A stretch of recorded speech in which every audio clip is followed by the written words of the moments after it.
tous, bonjour et bienvenue dans la 5ème de couve, le podcast de débat autour du manga. Cette semaine, nous allons nous intéresser au développement peu commun de personnages particuliers, d'un manga lui aussi particulier. Je parle des vilains dans My Hero Academia. Mais avant, je voulais qu'on revienne sur la petite sensation de ces derniers jours. Si vous êtes hyper connecté, vous êtes assurément au courant, c'est certain. Mais c'est pas le cas de tout le monde n'est pas hyper connecté, tout le monde n'est pas sur les réseaux sociaux. Donc voilà, l'info, elle est là, un auteur un peu connu, a teasé sur le fait qu'il est au travail sur sa table à dessin, et cet auteur, ce n'est autre que Yoshihiro Togashi, l'auteur de Hunter x Hunter en 2 tweets. Et quelques jours, c'est ainsi devenu l'auteur le plus suivi de tout Twitter. Ça a commencé de manière quasi anonyme, avec un nom de compte improbable. Alors il s'est pas dit je vais m'appeler @Yoshihiro Togashi. Non, c'est un ensemble de chiffres et de lettres. Et puis il a pris une photo d'un bout de planche avec une photo et un message du genre encore 4 ou plus que 4 à faire, quelque chose dans cet esprit-là. Et là c'est parti à partir de ce moment-là. Internet s'est totalement enflammé comme une traînée de poudre et s'en est suivi un second tweet avec une autre image d'une planche. On voit pas grand-chose, on voit un arbre. Puis des confirmations venues du Japon que c'est bien Yoshihiro Togashi qui postait ces images et qui confirme donc au lecteur que Hunter x Hunter ça repart, Joe. Oui, je trouve ça incroyable. Merci. Mais non, mais il y a une légende qui court sur le fait que Togashi il arrête de son manga quand il y a un nouveau Final Fantasy qui sort. Et donc c'est Romain qui m'a dit ça un jour. Et donc il y a un nouveau Final Fantasy qui arrive ou pas? Bah non, vu qu'il travaille. Ah donc là il n'y a pas de Final Fantasy avant un moment. Bah, ok. Donc Final Fantasy attend que Togashi sorte son chapitre. Et moi justement avec tous ces gens qui sont sur Twitter et qui sont abonnés, je m'étais dit, toi on voit juste une partie de ces planches avec juste le numéro je crois des Nemu, et je me suis dit en fait il faudrait faire un autre compte qui propose la planche entière mais dessinée par un mec lambda, genre toi tu fais genre toi, genre moi, et puis je fais un nouveau manga qui n'a rien à voir. Et est-ce que les gens vont se faire avoir? Je ne sais pas. Je ne pense pas non plus. Place aux vilains dans My Hero Academia maintenant dans la 5ème de couve. On ne pousse pas, s'il vous plaît, on ne pousse pas, c'est inutile. Le public n'est pas autorisé à assister aux épreuves éliminatoires. Moi, je crois que je pourrais être un très bon ninja. À quoi vous jouez? L'heure est grave, c'est pas le moment de faire les guignols. Mais on n'a rien d'autre à faire, on peut pas sortir. On va leur faire notre attaque secrète, l'attaque de la Tour Eiffel, ils vont rien comprendre. Et il faudra aussi parler des dessins animés, notamment des dessins animés japonais qui sont exécrables, quoi, qui sont terribles. Oh, les bâtards! Oh, this you crazy mother... Nous vous souhaitons tous la bienvenue dans la 5ème de couve, le seul podcast où l'on peut découper, charcuter, dépecer et aimer les vilains dans My Hero Academia. Les 2 vilains de l'équipe sont donc logiquement là pour en parler. Salut Cagnard, salut Johnny. Salut les coquins. Bonjour les coquinous. Non mais ça tu peux pas le voler, ça ouais, c'est... Pardon, merde. Moi j'ai fait un rime avec vilain au moins. C'est vrai que toi t'es vilain jusqu'au bout quoi, tu voles même les introductions de Johnny. Merde. Je vais me refaire. Et en plus tu dis des gros mots. Voilà, c'est un vrai vilain, c'est Cagnard. Nous sommes donc la 5ème de couve et nous sommes sur les réseaux sociaux si vous voulez bavarder avec Cagnard, lui parler des gros mots qu'il utilise dans cette émission, papoter ou être outré de Johnny, le fait qu'il soit toujours à contre-courant. Contresens. À contresens, n'hésitez pas. Oui, non, c'est important Maxime quand même. Contresens et contre-courant, c'est vraiment pas la même chose. Insta, Facebook, Discord ou Twitter, et pour ne rater aucune émission, pensez à vous abonner sur votre plateforme d'écoute habituelle. On a décidé de consacrer 1 heure d'émission à My Hero Academia, mais ça on avait envie depuis un moment, mais quand on est en train de lire là où on en est au tome 32 en France, on se dit que on a vraiment envie d'attendre la fin parce qu'il y a trop de choses qui peuvent se passer, et donc là on s'est finalement concentré sur les vilains. Voilà, les vilains uniquement, ça au moins on est à peu près sûr de ce qu'on peut dire, et Horikoshi va pas tout retourner à la fin du manga, enfin peut-être que c'est encore possible, mais en tout cas les vilains de My Hero Academia c'est parmi les plus étonnants des personnages de manga blockbuster de ces dernières années. Ils méritent qu'on s'intéresse à eux parce que My Hero Academia sans eux ça serait pas le même My Hero. Si on faisait que suivre les personnages de l'école, il manquerait quelque chose, même avec d'autres méchants. À tel point que le manga a même été renommé My Villain Academia sur un tome. Donc on a forcément beaucoup de choses à dire à leur sujet. Alors pas forcément des bonnes choses, pas toujours des bonnes choses, mais on a beaucoup de choses à dire. Et attention, on va s'arrêter au tome 31. non pas que le tome 32 n'est pas bien, mais c'est juste qu'à partir du tome 32 on rentre dans l'acte final. Ouais, c'est ça. Donc c'était compliqué. Donc on s'est arrêté avant le début de l'acte final du manga, vu qu'il commence à peine en France. On va pas s'avancer de trop sur cette partie-là parce qu'on a encore beaucoup à lire Oui, et ça nous permettra de faire une prochaine émission. Exactement. Donc dans cette émission-ci, on va commencer par Stein, évidemment, le premier des méchants dans My Hero Academia. On va pas vous resituer, on va rentrer dans l'émission tout de suite, comme on l'avait fait pour les émissions sur Naruto. Si vous êtes là, c'est que vous êtes assez fan de My Hero Academia. Vous savez. Et vous êtes nombreux. Vous êtes très très nombreux. Donc c'est vrai qu'on va pas trop refaire de contexte dans cette émission-là, si ce n'est que Stein, c'est pas le tout premier des méchants qu'il rencontre, parce que c'est Tomura avec une bande de bras cassés. Mais le premier qui est vraiment marquant, c'est Stein. C'est celui par qui le manga commence vraiment, Cagnard. C'est ce qui m'a vraiment fasciné avec Stein, c'est qu'il arrive dans l'histoire sans que tu le sentes venir. Ça a l'air d'être un méchant, juste un méchant comme ça quand il arrive. Et en fait, à partir du moment où tu arrives dans son arc qui n'est pas très long au final, tu te rends compte d'un truc qui te splash à la gueule, c'est que Stein, il a vraiment un truc de terroriste idéologique. Il a une vision du monde qui est très déformée par rapport à nous, lecteurs. Et le pire, c'est que lui se voit comme un justicier. Et je trouve ça assez rigolo de voir quand il arrive dans le bouquin. En fait, c'est le premier méchant adulte. Comme tu l'as dit, ils ont déjà affronté des méchants avant, mais là, c'est un adulte. Là, il y a un côté, c'est pour de vrai que c'est en train de se passer. Et en plus de ça, il y a vraiment ce truc où quand tu rentres dans l'histoire de Stein, tu comprends que son histoire, elle est directement reliée à Tenya. Tenya qui, pour le coup, dans cet arc, c'est la première fois qu'il doute, alors que c'est un des persos les plus neketsu, on va dire, de toute l'équipe.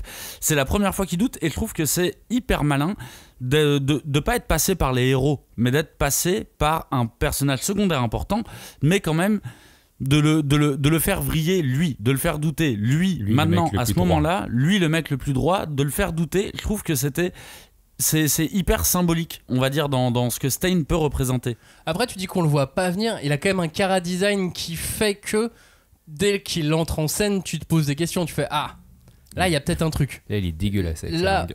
Ouais, alors il y a la langue, il y a les bandages, il y a les armes. Ah ouais, tu sais, là, tu te dis qu'il représente quelque chose parce que au début, ils ont quand même rencontré. Alors, soit ils étaient pas très bons, mais au début du manga, ils rencontrent quand même quelques adultes. Tu sais, dans l'attaque, quand ils sont au tout début du manga, la première attaque qu'ils subissent. On se souvient aucun des méchants parce qu'ils se font tous arrêter. C'est ça le truc, à part Tomura. Tu as Tomura et Black Mist tu le retiens. Qui le fait s'échapper. Ils ont des chara design qui tiennent, donc tu les retiens. Et puis c'est la première attaque, c'est une attaque surprise en plus. Mais là, il y a un truc en plus. Là, c'est pas des ados qui attaquent des ados. Là, c'est un adulte. Là, on rentre en fait, on est techniquement censé rentrer dans une partie où c'est les profs qui sont censés s'occuper de Stein. Sauf que c'est pas le cas. C'est des enfants qui sont confrontés à la dure réalité du milieu de super-héros et les mauvais côtés que ça peut avoir. Et Stein, moi je le vois pas comme un vilain, contrairement aux autres personnages, contrairement à Tomura, contrairement à la Ligue, à l'Alliance des super vilains. Je le vois plus comme un personnage à part, comme un anti-héros, tu sais, un meurtrier / serial killer. Il est presque limite, s'il aurait pas de pouvoir, ça serait un méchant de la même manière. Tu sais, il est, je trouve pas qu'il est dans le manga. Il a l'air hors manga, Stein, à ce moment-là. D'ailleurs, de toute façon, il a une idéologie qui le place aussi hors du manga, hors de ce côté très, très super pouvoir. Je sais pas si vous le sentez comme ça. C'est pour ça que je dis qu'il apparaît de nulle part. Tu vois, c'est que il n'est pas dans un camp ou dans un autre. C'est un freelance qui débarque tout seul. C'est encore un freelance qui débarque tout seul, qui n'est affilié à rien du tout. Il n'a pas de haine contre l'école. Il n'a pas de haine contre les autres super vilains. C'est un freelance. Il débarque. Il a la haine contre son idéologie. C'est je veux que le héros soit représenté comme un héros digne de ce nom et pas comme un arriviste de la société qui veut gagner de l'argent. En fait, c'est ça son idéologie et c'est ça qui le met justement en lumière. C'est que, en tout cas, grâce à lui, il est méga important parce que la poudrière, elle s'enflamme grâce à lui à cause de son idéologie qui finalement, c'est pas une idéologie méchante. Il veut redorer le blason des héros. Malheureusement, pour ça, il tue des héros. Donc c'est ça l'ambivalence et le problème que le public peut avoir vis-à-vis de ça. Et c'est pour ça aussi qu'il y en a qui l'aiment et d'autres qui le détestent. Et c'est à partir de ce moment-là que l'Alliance utilise sa réputation parce que justement, son idéologie va rallier énormément de personnes, aussi bien côté population que côté héros. Et ça fera pas que du bien au final. Et ça fera pas que du bien. C'est ce qui enclenche justement la suite du manga où la société commence à péter un plomb. Parce que malgré tout, même Deku, il dit ouais, je comprends ce que tu veux dire. Il le comprend quelque part. Alors pas la méthode, mais il comprend le fond de sa pensée. Oui, parce que Deku, en plus, lui, c'est l'innocence incarnée. Il comprend pas qu'il y a des histoires politiques dans les héros. Lui, il veut être un héros et sauver le plus de gens possible. Et d'ailleurs, tous les gens qui sont à l'école sont comme ça, malgré justement le fait qu'on leur apprend à se faire bien voir du public. Genre ils font des pubs, ils font énormément de choses qui sont du coup plus économiques que montrer un véritable héros. Mais en tant que lecteur, je suis pas sûr qu'on maîtrise tant que ça ce côté-là, en revanche, à ce moment-là du manga. Par contre, c'est vrai que l'enseignement qu'ils ont reçu à l'école, il est très binaire. C'est-à-dire, c'est vilain contre super-héros. Et c'est vrai que l'arrivée de Stein de ce côté-là, en fait, elle vient un petit peu tout chambouler parce qu'il a une espèce de folie. Et c'est une folie qui va inspirer d'autres méchants. Et d'ailleurs, moi, je trouvais ça assez original dans le traitement parce que normalement, à la défaite d'un méchant, techniquement, le méchant, il perd également d'un point de vue des valeurs et il abandonne. Mais Stein, il est jusqu'au boutiste. Et même à la fin du combat, il tombe dans les pommes. Mais par contre, il ne revient en rien sur sa vision du monde des super-héros ou quoi que ce soit. Du coup, ça donne un truc beaucoup plus gris, beaucoup plus nuancé, là où il était censé avoir les super-héros, les super-vilains. Et lui, du coup, c'est un super vilain, c'est clair, mais il a quelque chose à dire et quelque chose d'assez important. Mais c'est pour ça que limite, j'ai pas envie de le mettre dans la case super vilain. C'est pour ça que j'ai vraiment envie de le mettre lui tout seul dans une case où il y a que lui qui existe. C'est sa dernière action avant de tomber dans les pommes, c'est il sauve des coups d'un brainless. Ouais. Et du coup, c'est là où tu te dis ah ouais, donc c'est vraiment son idéologie. C'est pas il y a pas le bien, il y a pas de mal. C'est là lui il veut pas que les brainless fassent n'importe quoi parce que c'est aussi débile ce qu'ils font, mais je vais sauver des coups qui lui est peut-être le représentant d'All Might du vrai super-héros. Ouais. Et il veut pas s'associer aux super-vilains non plus, parce que a priori leur idéologie lui correspond pas non plus. Non, et puis ce qui est marrant aussi, c'est la façon dont l'auteur l'utilise, parce que c'est le premier symptôme du problème de cette société-là. On voit qu'il y a l'air d'avoir quelques problèmes, mais il y a All Might, il se passe des trucs, de toute façon, les héros sont là, de toute façon il y a All Might, les gens sont sauvés. On sent en tant que lecteur qu'il se passe quelque chose, mais le premier symptôme, le premier indice même pour nous en tant que lecteur, c'est Stein qui montre un certain mal-être dans cette société-là, dans cette histoire. Et là, que la société n'est pas binaire, n'est pas juste parce que lui, sa conception, au final, elle est juste quelque part dans sa folie, dans son traitement un peu biaisé, tu vois, de la justice. En gros, ce qu'il fait, c'est qu'il veut lui dans sa tête, ce qu'il veut, c'est mettre encore plus en avant les super-héros, mais les vrais super-héros, ceux que lui estime être des super-héros. Moi, ça me fait penser à du coup Tiger and Bunny, parce que Tiger and Bunny, c'était un autre manga de super-héros en très peu de tomes, et c'était ça en fait. Tiger and Bunny, c'était une critique de la société de consommation. Parce qu'en soi, les héros étaient vus comme un produit. Ce qui est le cas dans My Hero Academia. Complètement. Il te faut un nom, il te faut un costume, il faut que tu sois bien vu. De toute façon, la question d'image de super-héros ou de super-vilain, c'est un truc qui est dans My Hero Academia et qui dure jusqu'à encore au dernier tome. Là. De toute façon, Stein annonce la suite du manga quelque part. Parce que tu disais que c'était lui qui enflammait la poudrière, mais ouais, là, il y a une explosion et à partir de ce moment-là, en fait, quand on y repense, tout part aux couilles. Ça annonce vraiment la suite de toute la chute de cette société de héros qui nous emmène jusqu'à la Grande Guerre et jusqu'à My Villain Academia au tome 25, 26, 27, par là. Et on tombe et ça fait mal, quoi. Et c'est ça que je trouve hyper intéressant, c'est que je trouve qu'il a un côté apôtre du chaos. Il n'y a pas une volonté spécialement de changer la société. Il y a vraiment... Un peu quand même. Un peu, mais tu vois, enfin, je sais pas, pour moi, il est fou. Tu vois, il a vraiment un côté complètement fou. Il veut réveiller les consciences et quelque part, il m'a fait beaucoup penser au film Joker, le dernier film de Todd Phillips. Et c'est marrant parce que du coup, j'ai vérifié les dates et il y a une espèce de concordance. sur l'année 2019, au moment où Stane apparaît et où le film Joker sort. Alors, je peux pas dire que l'un a inspiré l'autre parce que les sorties sont vraiment très rapprochées. Non, mais c'est symptomatique de l'envie de montrer quelque chose je pense à un même public. c'est symptomatique d'une personne, d'un créateur qui a beaucoup emmagasiné de la culture de super-héros, on va dire, vu que ces temps-ci Marvel, DC et compagnie, et j'ai l'impression qu'il y a une espèce de concordance parce que je crois qu'il y en a un qui sort au mois d'août et l'autre qui sort au mois de décembre, donc c'est pour ça que je peux pas dire qu'il y en a un qui a inspiré l'autre. Surtout que et le pire c'est que c'est écrit probablement des mois avant. Et exactement comme le film Joker, je pense que le traitement il datait d'avant, tu vois, mais il y a vraiment un truc d'une espèce de cri, de hurlement de Stane comme du Joker, de dire cette société ne fonctionne pas dans l'ordre normal. Eh ben si rien ne fonctionne d'un aspect normal, ben moi aussi, je vais faire tout ce qui ne correspond pas à cette société et je vais la faire exploser en fait. Même si lui, il a une espèce d'idéologie malgré tout qui est... Il veut purger la société des faux héros. Ouais, c'est ça. Qui va rester alors si jamais il revient plus loin. Mais j'ai l'impression que son idéologie c'est le chaos. J'ai l'impression que ce qu'il veut, c'est le chaos. En tout cas, le message qui reste de lui, j'ai l'impression que c'est vraiment un truc chaos, genre rebellez-vous. Ça, c'est parce que l'Alliance s'est servi de lui. Oh, tu t'es fait avoir par l'Alliance. Le côté marketing de l'Alliance, c'est pas du tout ça. Mais l'Alliance s'est pas servi de lui. L'Alliance a rebondi sur ce qu'il a fait. Oui, mais lui, en soi... Mais lui, il voulait... Ce que disait Joe, lui, il voulait... le retour des vrais héros. Ouais, mais c'est exactement de ce point de vue-là que je trouve qu'il y a un vrai rapport avec le Joker, c'est-à-dire que le Joker dans le film de Todd Phillips, ne veut pas spécialement que ça parte en couille. Il y a beaucoup de gens qui se servent de ce que le Joker fait pour faire exploser le truc et pour faire exploser la ville, tu vois, et que tout le monde parte en couille. Mais c'est des gens qui sont réutilisés, mais eux en soi moi je vois une filiation de chaos absolu. Dans tous les cas la filiation de retour à zéro, on va dire. Elle peut exister dans le sens où le Joker a énormément attiré de fans autour de lui, de téléspectateurs qui défendaient ce film mordicus où t'avais même plus le droit de dire d'exprimer le moindre défaut que tu trouvais au film, tu te faisais sauter dessus. Oui, moi je dis ça, je l'ai pas aimé plus que ça ce film, tu vois, je l'ai trouvé sympa.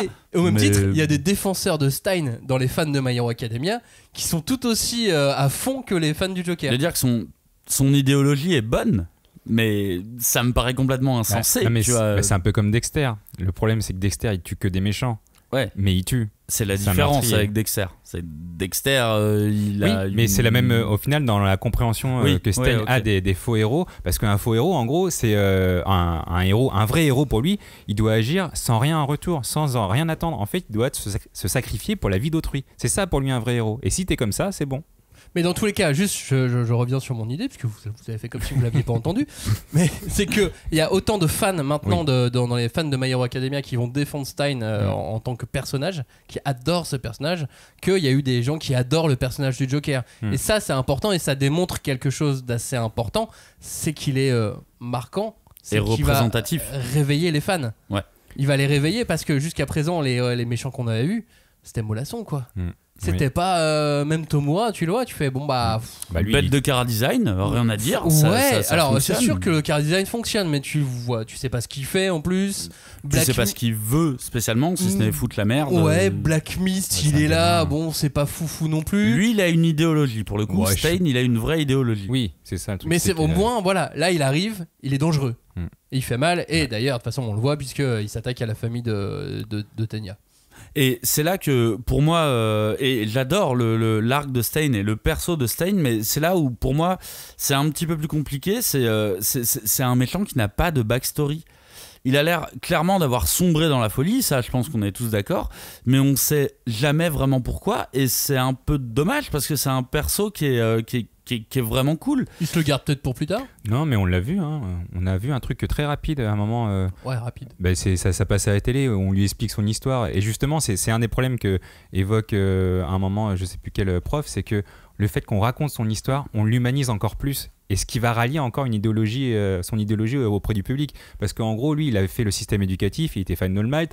Au bout de la seconde année, au bout de 6 mois de lycée, en fait, il s'est rendu compte que ça correspondait pas aux vraies valeurs de héros. Et donc après, il est parti de l'école. Il a voulu militer dans la rue en disant « Regardez, c'est pas bien ce qu'on fait les héros ». Bon, personne n'écoutait, tout le monde s'en foutait. Et c'est là qu'il a décidé justement de commencer à purger la société par lui-même en prenant des pratiques d'assassinat. Donc il a vrillé. Honnêtement, non, mais c'est est-ce que ça te paraît logique? C'est une backstory très rapide, mais c'est vrai que c'est tout ce qu'on a. Et moi, c'est ses un parents, peu ils ce sont qui me morts manque. Bonjour, ça, c'est triste. S'il prend tous les persos de manga dont les parents sont morts, mais tu vois, enfin moi ça me paraît un petit peu léger au final. C'est genre, rapide, il a été. Disons qu'en fait, pour moi, il me manque un pan d'histoire. Il a été déçu de la société des super-héros, ok. Il est devenu complètement taré à vouloir assassiner les autres super-héros. Pour moi, il me manque un truc. J'ai un peu de mal à comprendre ses motivations, en fait. Pour lui, le rôle de justicier, il a été galvaudé par l'argent, la célébrité, mais je comprends pas en quoi. Et surtout, en quoi All Might est l'exception à la règle? Parce que All Might fait partie de ce système. Il y a des figurines et des peluches All Might dans ce monde-là, quoi. Donc je comprends pas pourquoi All Might est une exception, si ce n'est que c'est son héros d'enfance, tu vois. Mais en fait, j'ai un petit peu du mal à comprendre son raisonnement. Et ça, je pense que ça vient du... Il n'y a pas assez de flashbacks sur ce perso, ça ne me donne pas assez de matière pour me dire ok, je comprends. Tu sais, il aurait pu faire partie d'une équipe de super-héros qui l'aurait trahi parce qu'ils sont tombés sur un perso qui est trop fort, tu vois. Là, j'aurais un petit peu mieux compris. Mais là, pour moi, il n'y a pas d'événement marquant. Il y a une suite logique jusqu'au moment où le gars devient un gros taré. Et ça, j'avoue que j'ai un petit peu du mal à comprendre le cheminement, en fait. Le cheminement logique du perso. Oui, puis son talent, la puissance, enfin... Il y a un moment donné, il manque quelques éléments et j'ai le sentiment qu'on va nous les donner, mais peut-être plus tard, je sais pas. Moi, j'ai très bon espoir que Stein revienne, parce que déjà dans les interchapitres, tu vois que l'auteur, il est attaché à ce perso, même s'il est compliqué à dessiner, il le dit. Mais j'ai vraiment bon espoir, peut-être pas que ça soit le boss final, mais que ça soit à un moment un perso qui revienne, qui explique peut-être un petit peu mieux, ou alors que ça soit des flashbacks qui expliquent un petit peu mieux. Mais là, pour moi, il y a eu un petit peu un grand écart t'as un perso complètement taré. Tu sais, le Joker, c'est ça la force du Joker, c'est que le Joker, il a à peu près 5 origin stories différents. C'est ça qui fait, qui fait que le perso est vraiment intéressant, c'est que tu ne sais pas à quel moment vraiment il a pété un plomb. Mais t'as surtout des tonnes et des tonnes de pages sur le Joker. Là où t'en as eu... Là, il y a eu un léger flashback, comme dit Joe, il y en a un, mais moi je ne vois pas pourquoi il est devenu complètement malade. Il aurait pu juste... abandonner et dire ok, le milieu des super-héros il est nul, et je vais devenir comptable, tu vois, je sais pas. Mais lui il a dit non, maintenant je vais tous les tuer. Ouais, je veux purger la société. Mais c'est sauf vrai que All Might. Moi je suis pas sûr, enfin je sais pas s'il va revenir, mais déjà son pouvoir il est un peu moisi, hein. En vrai il va pas servir à grand chose, il stoppe les gens en léchant le sang. Bon, ok, en fait, c'est cool. Déjà sur Kimimaro, le fait que le mec sorte des os de lui-même pour se battre avec, toi tu trouvais ça vraiment genre c'est pas génial, alors qu'on t'as toujours pas vu sortir un os. Mais en vrai son pouvoir il est moisi, c'est sa force qui prime plus que son pouvoir. Et là tu trouves le pouvoir moisi de Stein, alors qu'il arrive à tuer des mecs qui sont 3000 fois plus forts que lui. Il les tue seulement. Et moi, avec sa force, pas forcément. J'avoue que son pouvoir, mais pouvoir, je le trouve intéressant dans le sens où c'est un pouvoir qui nécessite du corps à corps. C'est un pouvoir qui nécessite de s'approcher au plus près. Et d'être super intelligent. Et du coup, on aurait pu lui donner juste un pouvoir de feu. Tu vas dire, voilà, il crame tout, Stein, c'est comme ça. Et ça aurait plu à Joe, tu vois. Ça, peut-être. Mais dès que c'est un peu subtil, Joe, il aime pas les pouvoirs. Mais j'avoue que je le trouve intéressant de justement lui avoir donné un pouvoir pas si surpuissant que ça, tu vois, au final. En tout cas, je sais pas s'il va revenir, mais au final, son idéologie, c'est un peu en écho plus ou moins tout le temps, quoi. D'ailleurs, il y a même dans le tome, à partir du tome 29-30, on va voir que Izoku va rencontrer Lady Nagant. Et c'est un peu le même topo au final. C'est une ancienne héroïne qui est devenue méchante à cause de la mentalité anti-héroïque du gouvernement. Alors là, on est déjà dans le tome 32. Ah, mais pourtant, moi j'ai vu qu'elle apparaissait. Non, mais elle dépassé, mon pote. Elle arrivait au chapitre 297. Oui, on la voit vite fait, mais le moment où on sait qui elle est, ça arrive au tome 32. T'as débordé. Et son idéologie, il est repris un peu tout le temps. Ça, c'est sûr. Mais elle va être importante effectivement dans la suite du manga. Et elle sera donc plus ou moins quelque part dans l'alliance des super vilains. L'alliance des super vilains, c'est donc l'alliance principale, quoi. C'est l'équipe Celle qu'on voit dès le départ. Ouais, voilà, c'est l'équipe qu'on voit qui a été montée par All for One, qui a monté l'alliance des super vilains, la guilde des super vilains, la ligue des super vilains, vous appelez ça comme vous voulez. All for One est donc ensuite formé Tomura Shigaraki avec Black Mist, il y a Gigantomachia qui est dedans, il y a le scientifique fou. Bon, voilà, il y a tout plein de mecs qui se font défoncer. C'est au vague, début. hein, j'ai l'impression que c'est vague. Il y a beaucoup de monde dans cette alliance. Mais en tout cas, elle est incarnée par ce binôme clé du manga qui est un reflet de l'autre binôme de héros, le reflet de All Might et Izuku. C'est Tomura et All for One. C'est clairement conçu comme ça dès le début. C'est un miroir. On te les montre en miroir, un point c'est tout, et tu fais ok, ça c'est les deux gentils, ça c'est les deux méchants. Bon bah on va peut-être être du côté des gentils, parce qu'ils ont l'air quand même beaucoup plus sympas et plus forts. Et ils prennent plus de place en plus. Enfin, tu les vois plus souvent. Après, Ouais, tu m'étonnes. Tomura, moi c'est un perso que j'aime bien et que j'ai beaucoup aimé dès le début. C'est un personnage qui est complètement nihiliste, hein. Mais par contre, c'est vrai que sa première apparition, pour moi, elle tient vraiment du manga d'horreur, et c'est un truc que j'ai trouvé différent dans la plupart des shonen neketsu, on va dire. Là, on a un méchant qui est hideux et on n'hésite pas à montrer son côté vraiment dégueulasse, tu vois. Avec déjà le coup des mains, je trouve que c'est vachement bien pensé. Et je trouve qu'il y a vraiment un truc très sympa là-dedans. C'est une sorte de puriste. Il a la même pureté et l'innocence qu'un héros, sauf que lui, il est dédié au mal absolu. Alors au final, dans sa petite équipe, il lead, mais plus par son charisme, parce que au final, en termes de combat, il en fait très peu. Et hein. en termes de charisme, il a pas grand chose non plus. Hein. J'allais dire, c'est pas top. Le chara-design. Moi, ça a fonctionné avec moi. Ça a fonctionné. Par contre, j'ai trouvé qu'il était un peu lent à arriver. Ah, puis il est mou, lui, hein. Quand je parlais de personnages mollassons. Mais il s'en est voulu, Horikoshi, de faire ce chara design. Il y avait trop de mains. C'est trop dur à dessiner les mains. Tu m'étonnes, ça doit Il a être fait, mais relou. pourquoi j'ai fait ça? Tu m'étonnes. Non, mais oui, quel est Non, drôle mais d'idée, quoi. Mais il est plus Il le qu'intriguant dit quand il arrive, tu vois. Enfin, Ah oui, non, je n'ai jamais vu de méchant dessiné comme ça, en tout Non, cas. je suis d'accord qu'il est intriguant, mais après, au fur et à mesure, quand tu lis l'histoire, t'as du mal à accrocher, à te dire que ça va vraiment être tout du long le grand méchant. Pendant un paquet de tomes, tu te demandes s'il va vraiment l'être. Quoi. Mais en fait, c'est ça le truc, c'est que justement, avec eux, c'est ce que tu disais, Max, c'est l'effet miroir. On passe par toutes les étapes d'un héros de Shonen Neketsu. Ils accumulent de la puissance, ils commencent à avoir un objectif défini, parce qu'au début, c'est pas trop défini. D'ailleurs, c'est ce que lui reproche Overhaul plus tard, et il lui dit mais c'est quoi le plan, c'est quoi le but, parce qu'en gros t'as zéro plan, tu veux juste détruire tout, et c'est pour ça qu'il le rejoint pas, et que pauvre petit Magnette il crève, tu vois. Pauvre petit Magnette, c'est vrai, pauvre petit Magnette. En plus, on adorait ce personnage, tout le monde s'en souvient. Magnette, ah là là, il était vraiment bien. Ah là là. Cagnard sait même pas qui c'est. Il a totalement oublié. J'ai dit ah là là, c'est bon, non? Ça veut bien dire que je le vois qui c'est. C'est vrai. Mais non, mais c'est ce qui est bien aussi dans ce manga, c'est que les méchants évoluent au même rythme. En tout cas, à un rythme différent des autres mangas, et que là, les méchants évoluent. Oui. C'est rare d'avoir autant de méchants qui évoluent autant que les héros. Ou au même rythme. C'est Peut-être ça. pas au même rythme, mais autant que les héros. Ou en tout cas qui ont une telle évolution. Parce que moi pareil, j'avais donc très peu d'affect pour Tomura. Je comprenais même pas le personnage pendant longtemps. Je me suis dit non, mais à un moment donné il va juste être le réceptacle de All for One, ce qui était prévu pour finalement dans l'idée d'All for One. Tous pensé. Et voilà, il servira à ça, et peut-être ou alors il va avoir un truc mystérieux avec les mains, puis finalement bon, on a sa backstory avec les mains, bon voilà. Mais j'ai eu beaucoup plus d'attentes tout de suite pour All for One que pour Tomura. Tomura donc me laissait un peu pantois. All for One, je sentais dès le début qu'il y avait un plan, même quand il était arrêté en prison en train de dire le mec il sourit tout le temps. Je t'attends. Oui, tu sens qu'il y a un plan dès le début, et tu sens que lui aussi il prépare un coup, et qu'on nous a pas montré 5% de ce que All for One est, d'où il vient, de pourquoi, du comment. Mais c'est ça le truc, c'est que All for One, depuis le début du manga, il est très discret jusqu'à son affrontement contre All Might.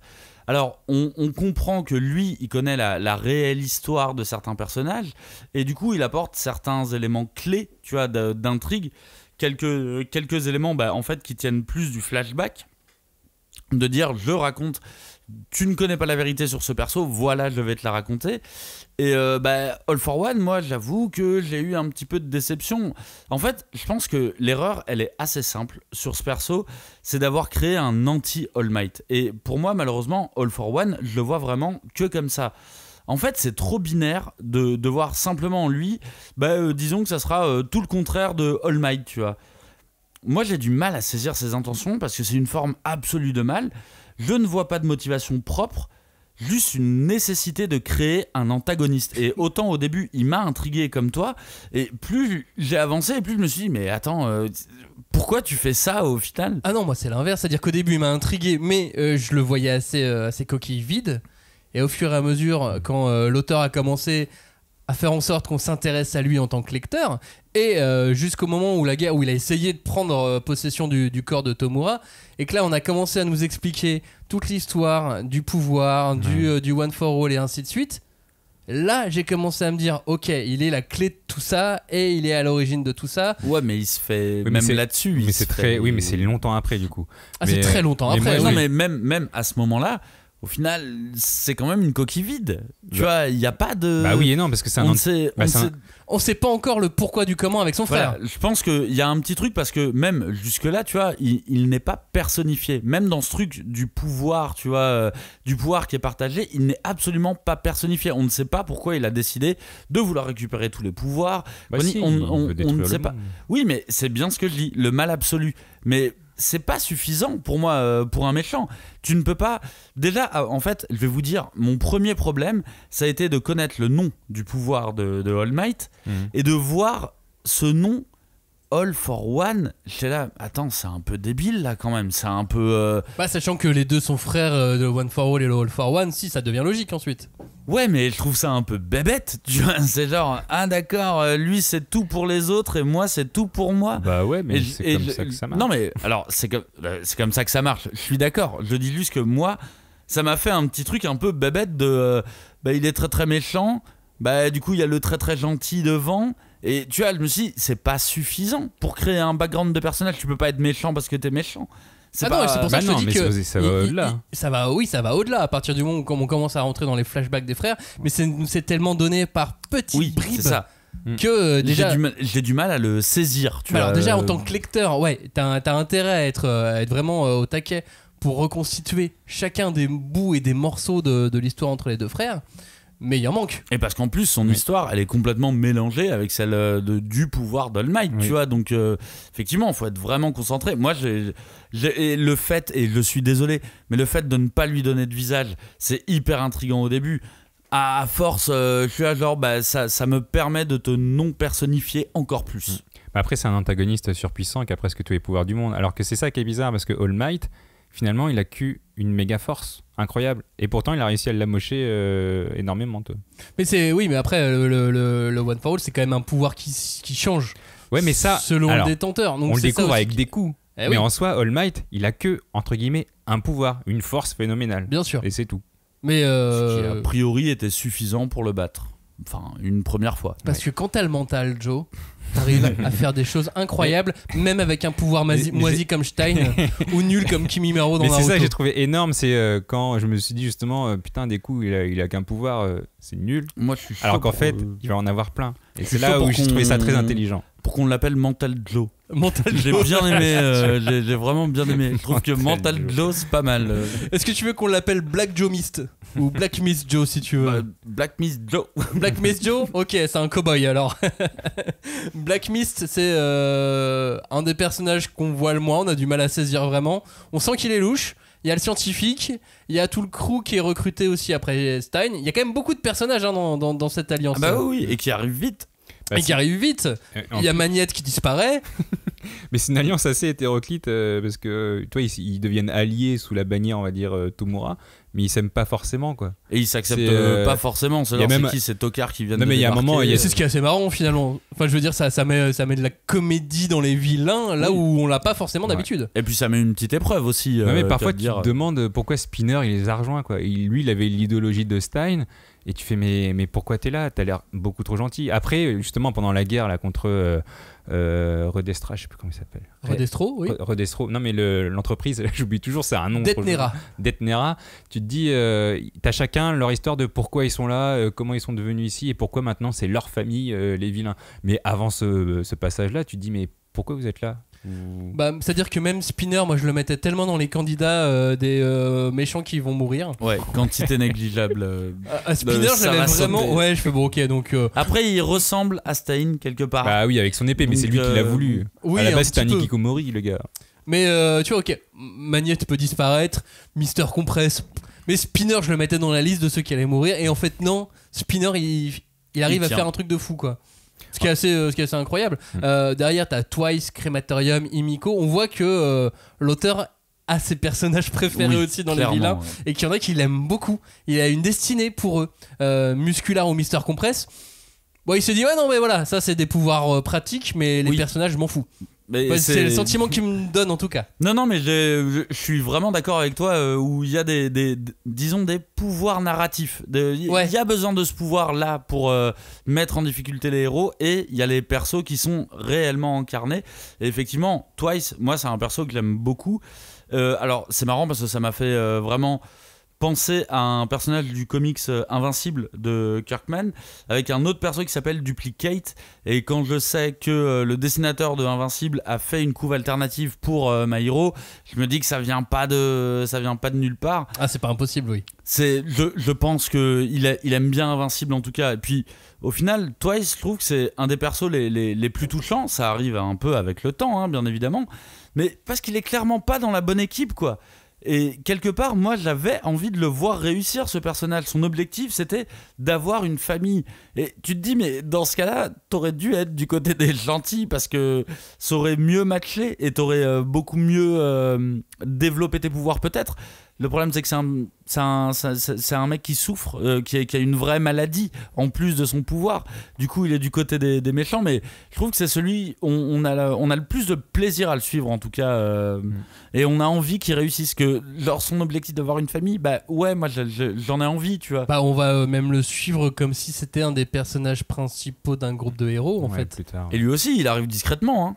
Ouais, Il mais- arrive. Ouais, mais tu remarques que son arrivée, elle est le manga au moment où il arrive passe dans une autre narration, Ouais. et on passe dans une narration à la troisième personne, un peu polar comics américain. Oui, c'est ça, la dramaturgie totale. Ouais, et je trouve que ça rend vraiment bien, et ça met dans un cadre le personnage pour les lecteurs, parce que quand on parle de lui, il interagit, quand il est au centre de l'histoire, la narration évolue légèrement. Oui, C'est pas la complètement. même que pour les autres. Mais ça me fait penser, en fait, la bannière Tomura Shigaraki, avec toute cette équipe, je parle de Himiko, Spinner et Twice, c'est vraiment les laissés pour compte de la société, en fait. Ils se sont tous ralliés parce qu'ils étaient laissés pour compte et qu'ils se retrouvent dans cette famille de laissés pour compte. Bah, parce que pour eux, l'idéologie de Stein était la bonne. Et ça les a motivés, Bah, c'est pour ça non, qu'ils mais- ont rejoint. hein. Ouais, mais c'est pas forcément l'idéologie de Stein qui les a fait rejoindre. Spinner, Bah, oui. Spinner, oui, mais pas Himiko et pas Twice. Himiko et Twice, c'est que ils sont pas compris par la société et ils veulent des gens qui les comprennent. Et qui les comprend, bah, malheureusement, c'est les vilains qui font C'est n'importe ceux quoi. qui veulent bien les accepter, mais je suis d'accord que Twice, il amène une narration, parce que en plus, pour moi, Twice, c'est le personnage d'un chapitre spécial, tu vois. Genre, et au fait, du côté des méchants, voilà à quoi ça ressemble. Et je trouve que son chapitre d'introduction où il commence à prendre la parole, eh ben en fait, c'est vrai qu'on tombe sur autre chose. En fait, on tombe dans une espèce de zone grise. J'ai l'impression qu'on n'est pas du côté des gentils parce que c'est un vilain, mais on n'est pas forcément du côté des méchants non plus quand Twice raconte, tu vois. Et parce que, bah, encore une fois, son objectif, c'est d'avoir une famille.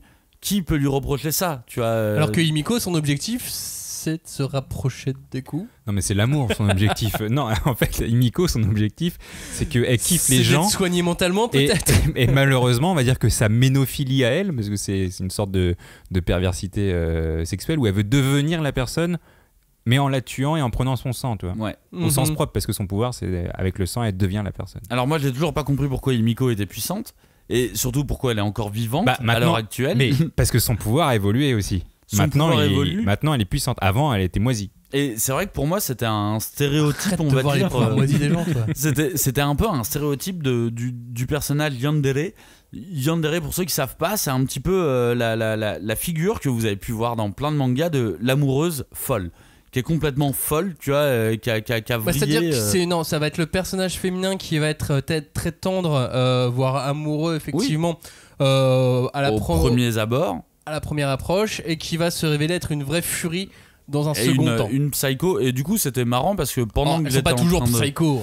Bah, le yandere Ouais, aussi, un peu quand pour le même. coup, yandere c'est vraiment un perso psycho. Non, elles sont pas toutes psycho Et dans non les mais yandere. je dis ça, Après, Miko l'est. je dis ça parce que justement pendant que j'étais en train de préparer le conducteur, je suis tombé sur une vidéo de Louis San qui parlait de la yandere. J'étais là, bah moi j'avais déjà entendu ce concept et j'ai vu sa vidéo, elle était hyper intéressante, donc n'hésitez pas à aller regarder la chaîne de Louis San. Je pense pas qu'il ait besoin de plus d'abonnés, mais allez-y parce que c'était assez bien présenté sur ce rôle. C'est un rôle qu'on voit dans plein de mangas à différents stades évidemment, mais et à quel point ça peut remonter loin dans l'histoire du Japon, ces Bien sûr. premières figures de yandere. Et figure-toi que les dere, on dit les dere, c'est des personnages féminins qui ont toutes des caractères stéréotypés. Voilà. C'est ça. On en a Et là, il y a maintenant, ça fait partie de la pop culture d'avoir un stéréotype de personnage yandere qui est genre amoureuse à la folie, tu vois, vraiment jusqu'à tuer la personne qu'elle aime, fille, garçon.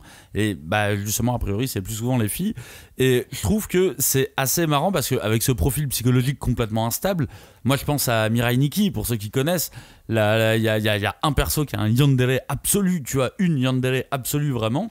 Et je trouve qu'on lui a trouvé vraiment le meilleur pouvoir, c'est-à-dire se transformer en la personne qu'elle rêverait d'être. Mais ça y est, pour elle, c'est le Graal, tu vois.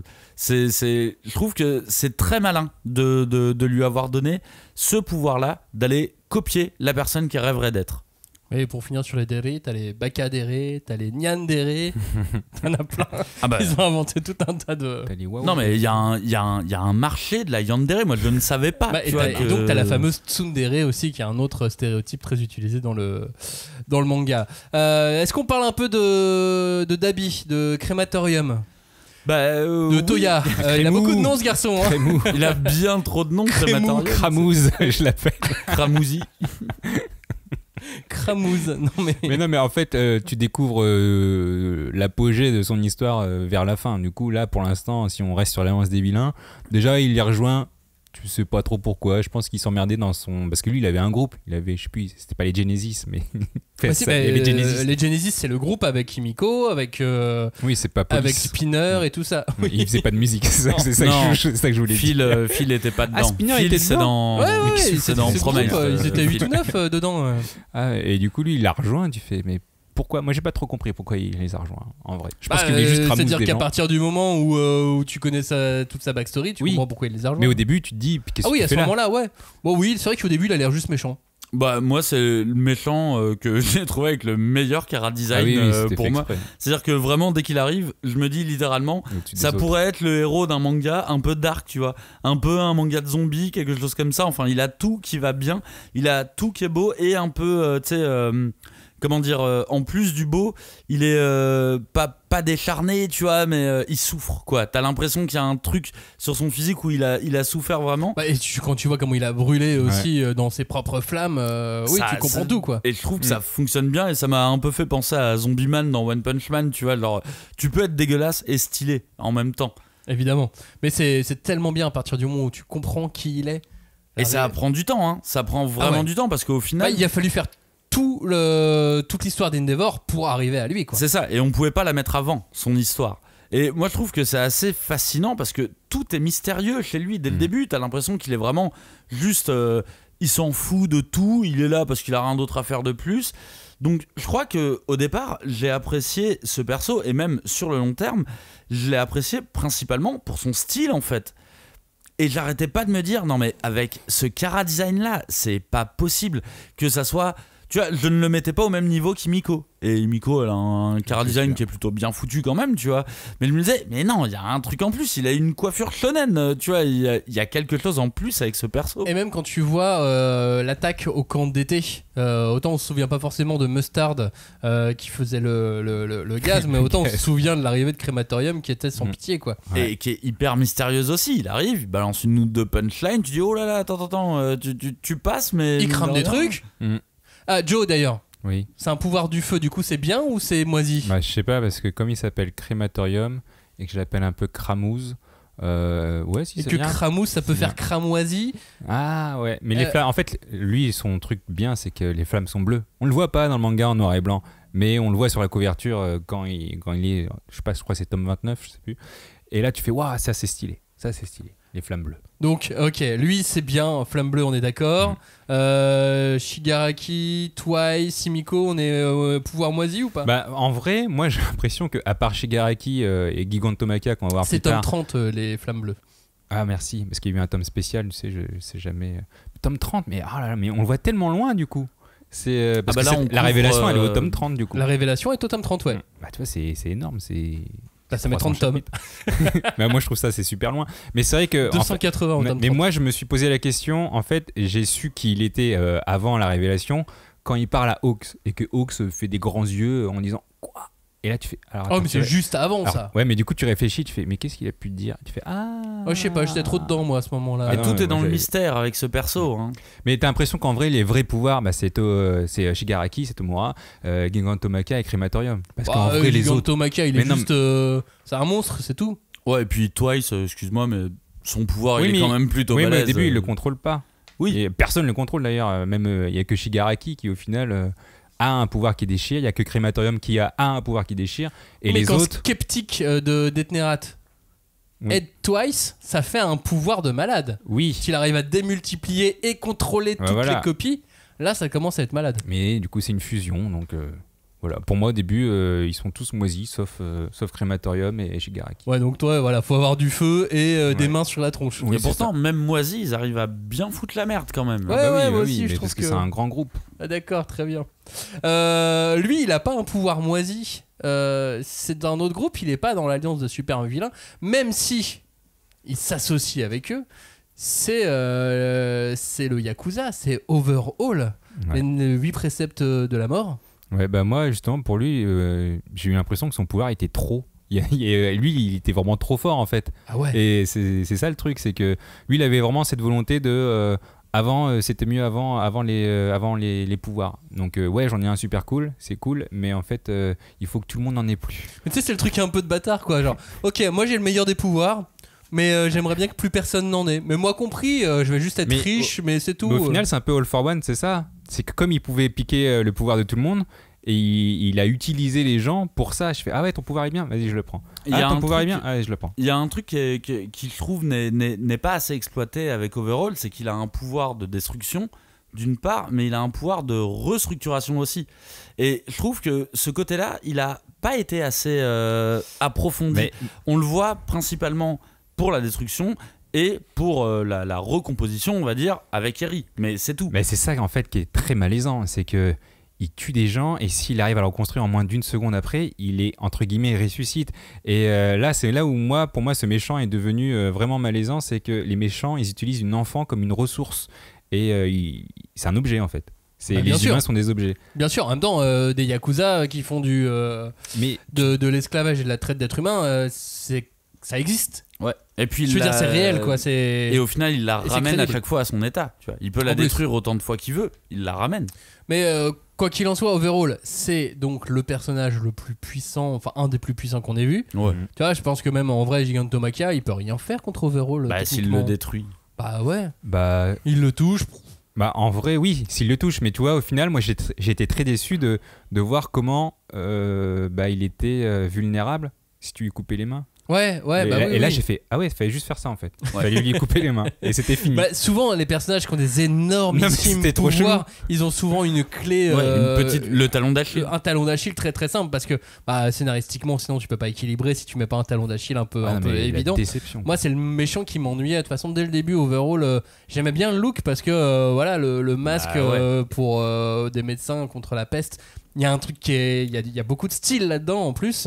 C'est très européen. Il y a quelque chose d'assez intéressant.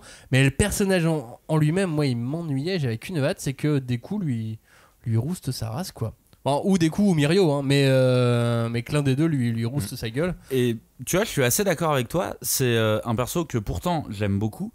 C'est un perso qui m'a un peu ennuyé pendant l'arc.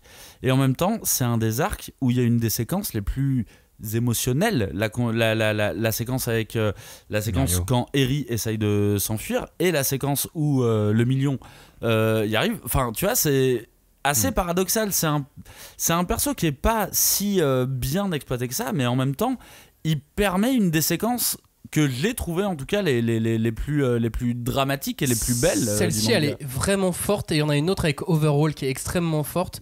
C'est la première fois quand ils sont en balade, en train de veiller, de vérifier dans les rues que tout se passe bien avec Mirio, avec le million, et qui tombent sur la petite Eri elle est trop et bien, sur cette Overhaul, séquence. et qui vont dans une ruelle. Et que t'as Million qui dit non mais c'est bon, oh les enfants vous savez, et que des coups il dit non il y a un truc qui va pas là, il y a quelque chose qui va pas. Mais sauf que Mirio capte tout de suite que Overhaul est dangereux. Et donc il lui fait enfin, je veux dire, Oui, la fait, tension de cette scène elle est super forte. Bah, tu le vois, son observation, c'est son expérience par rapport à des coups, c'est que il a vu que Overhaul enlevait son gant, et là il a pigé, et l'autre d'ailleurs, Eri, a pigé tout de suite, c'est pour ça qu'elle est partie. Elle a fait non, je vais rejoindre mon faux papa. Mais c'est assez paradoxal de dire que moi je suis assez d'accord. C'est un perso, j'adore son style, j'adore sa cruauté, le côté yakuza, tu vois. Mais par contre, je comprends pas foncièrement ses motivations. Et ça, malheureusement, c'est un truc qui va revenir assez souvent de mon côté au niveau des méchants de My Hero Academia. Par contre, même, tu vois, dans sa tête, je me dis, si plus personne n'a de pouvoir, les Yakuza redeviendront numéro 1. Mais même cette logique, je suis pas sûr de la suivre. Mais parce que c'est pas ça. En fait, c'est pas ça qu'il explique. Lui, il invente un sérum qui t'annule les pouvoirs, mais il veut aussi inventer un antidote. Et ce qu'il explique, c'est qu'il veut fournir les deux côtés. Il veut de l'argent pour redorer le blason des Yakuza. C'est-à-dire qu'il va donner des balles anti-pouvoir aux méchants, et il va donner le sérum aux gentils. Et lui, en fait, il veut dominer tout le marché économique. Pas le sérum pour. Mais c'est ce qu'il dit, en fait. Il veut le développer. Oui, c'est à partir vrai, de Eri et tout ça. Et il le dit, en fait. Il veut pas juste annuler tous les pouvoirs. Lui, il veut avoir la main mise sur tout ce marché de pouvoir. Il veut en faire une économie, quoi. Il veut ce que font les Yakuza, voilà. Ouais, le business. Faire du business. Vraiment. Et être en tant que businessman, être au-dessus du monde. Et finalement, c'est très. Il y a un vrai parallèle entre Overhaul et de Redestro après. Qui lui a un autre business qui lui est officiel, mais version grande entreprise multinationale. Mais il a à peu près les mêmes logiques, et c'est très parallèle avec ce que voulait faire Overhaul avec sa team de Mais Yakuza. lui, il veut mettre son idéologie aussi. C'est un peu différent de Redestro. C'est vrai qu'il a un truc très marchand d'armes. Je pense à Lord of War, tu vois. À partir du moment où tu fournis les deux camps, t'es forcément gagnant. Grave. Et lui, son pouvoir, alors que son pouvoir est surpuissant, c'est pas le plus grand danger. Le plus grand danger, c'est le produit qu'il a réussi à développer. Alors, il y a ce truc où il veut redorer le blason des Yakuza. Et ça, par contre, ce que je trouve intéressant, c'est que c'est encore une question d'image. Et l'image, c'est un thème qui est central dans My Hero. Et que ça soit les gentils ou les méchants, t'as l'impression que tout le monde travaille H24 sur son image. Et même malgré les actes que tu peux faire, tout le monde réfléchit à comment ça va être perçu, comment on va nous voir, et comment on va pouvoir rallier d'autres personnes à notre leitmotiv, on va dire. Mais c'est très très actuel, c'est ce qui rend le manga aussi très actuel. Alors qu'on est dans du fantastique, des super pouvoirs, des choses qui sont impossibles dans notre monde, l'auteur arrive quand même à mettre des éléments du monde réel dedans, et à mettre des points en valeur. Après, en plus, il n'y a pas forcément de jugement, mais en tout cas, lui, il met un peu de sens dans son manga, et c'est à toi de faire ta critique. C'est à toi c'est à toi de travailler. Mais je trouve ça intéressant, en tout cas, la façon dont il va mettre tous ces ingrédients là au fur et à mesure dans My Hero. Je fais un petit parallèle sur cet autre méchant que moi j'ai beaucoup aimé, qui s'appelle le Gentleman Villain. C'est pas très long son arrivée, tu vois. Gentle. C'est pas très long, mais bizarrement, ce vilain là, moi je sais pas, ça m'a évoqué quelque chose. Je trouve que le combat, il est pas si long que ça. Il y a pas tant de responsabilité, tu vois, de risque. Non, c'est un entre-deux avec Gentle. C'est un entre-deux, mais je trouve que ça fonctionne très bien. Et d'ailleurs, l'auteur en parle en disant, j'adore les youtubeurs. Et du coup, je me suis imaginé dire, et quand t'es youtubeur dans cet univers-là, qu'est-ce que t'en fais? Et j'avoue que je suis vraiment d'accord sur le fait de... Il a une espèce de projection sur le monde actuel qui est assez intéressante. Et même si Overhaul, moi, je l'adore d'un point de vue graphique, je le trouve déceptif au niveau de ses combats, mais par contre, il a occasionné quand même une des séquences, je trouve, les plus dramatiques du combat, une des séquences où je l'étais le plus à fond dedans. Donc on peut remercier Overall quand même pour ça. Et même Gentle, il sert à rien, mais en même temps on s'en souvient. Et il le pousse quand même, il le pousse dans ses retranchements. On s'en souvient parce que je pense que Deku franchit un petit palier avec lui. C'est que il est sur la maîtrise de son pouvoir. Là en plus il a des objets, il sait qu'il peut pas compter entièrement sur sa force à lui. Donc il cède d'autres objets. Puis il veut pas rater son concert en plus. Et tu sens qu'il contrôle un peu plus. Et puis même au niveau de la morale, là il y a aussi une prise de conscience de c'est un méchant mais c'est un rôle qu'il joue en fait, c'est un rôle pour être plus connu. Et même au moment où Gentle se fait arrêter, il les sauve un petit peu, il les charge pas quoi, il reste sympa avec eux. On s'est un petit peu battu mais ça va. Ça va. Et ce qui concerne les autres Yakuza, les autres préceptes, parce qu'ils sont quand même 8 préceptes normalement, souvenez-vous-en. Il n'y avait pas le temps. Non, il n'y avait pas le temps. Il n'y avait pas le temps. Et le Mimic, on s'en souvient un peu, il était petit, il avait une drôle de tête. Mais il pouvait grandir d'un coup. Ouais. Le pouvoir, peut-être, le pouvoir préféré de Cagnard, c'est lequel ? C'est celui de Biture de Deidoro. Ah. Biture, exactement. C'est celui qui boit. Il boit. Celui qui boit. Et il rend tout le monde bourré. Non, oui, voilà, un peu, oui, plus ou moins, ouais. Oui, pardon, j'ai un peu abrégé la description du pouvoir. Ouais, c'est quelqu'un qui parle avec moi, quoi. Ouais, c'est ça. À cause de la laine, c'est bon, il prend sa dose et voilà. Chronos, et on se retrouve tous à Châteauroux. Moi, je me souviens de Chronos parce que je me suis dit, son pouvoir, il est vraiment nul, dans le sens où faut pas qu'il bouge. Oui, Chronostasis.